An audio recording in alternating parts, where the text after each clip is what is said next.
залуучуудын одоо хөгжмийн урлагийн гудамж гэдэг дээр ирсэн байна. Ийшээ орж үзэх гэж байна. За ингээд зурагч байд юм байна, зураг авд юм байна.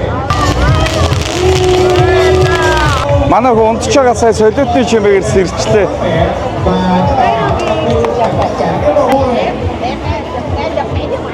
Энэ ингээд модондоо ийм сакура зоочт юм биш нэраа. Тэгэхэд айгүй гоё харагдсан юм биш тэгштэй. За Вьетнамын нэг одон л юм шиг байна. Октод нь орилтоод явчлаа.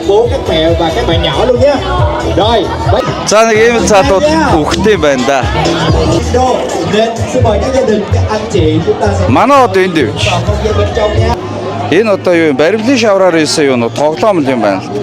За манай автомат тэнд авч байна. Өөрийг нэхэл ах шиг байна. Хоёрыг нэгсэн байна.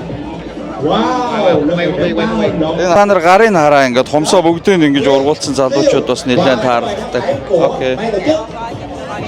Эвгүй байгаач. Хомсоо ургуулад байгаа шинэ стил юм уу? За бид хоёр хэл нэвтрэхгүй байна. Гэхдээ ямар ч байсан ингээд хомсоо ургуулсан залуучууд бас мэрсэр тааралдах юм. Нэр би Вьетнамд ирчээд энэ вьетнамуудыг ингээд нэлээд бараа арьстай халуун орны хүмүүс юм чинь гэж боддог байсан байхгүй юу? Тэгсэн чинь бүр юм байд юм. Хачин цайвар арьстай хүмүүс эмгтээчүүд нь ингээд ийм цайвар арьстай хүмүүс айгүй байх яг зөв юм бор хүмүүс бас байгаа. За нэг залуутай хомс хуруу маникюр педикюр зогсож байгаад ихнэр хөвгтэй болохоо болцоо. Тэгээд энэ дөрөнд ихвчлэн залуучууд нь бас цуглд юм байна.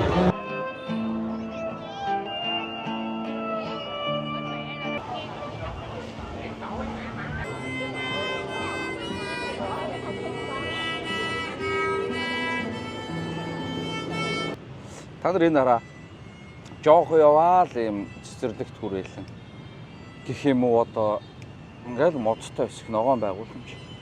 За Вьетнамд бол замаа янзалдаг. Энд бол янзлаагүй зам таарсан байна.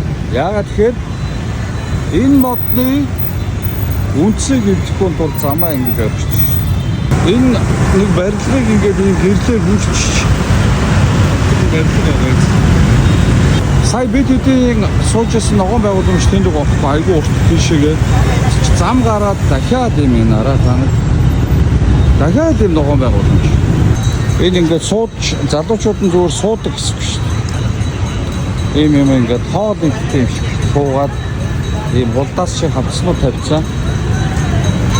Янз бүрийн худалдаж авчаад ингээд суучт юм байна.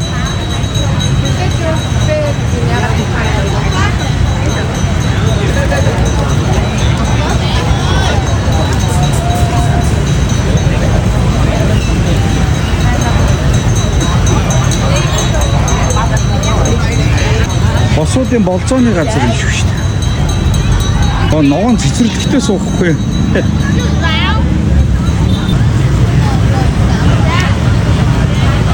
За рипс гэд манай.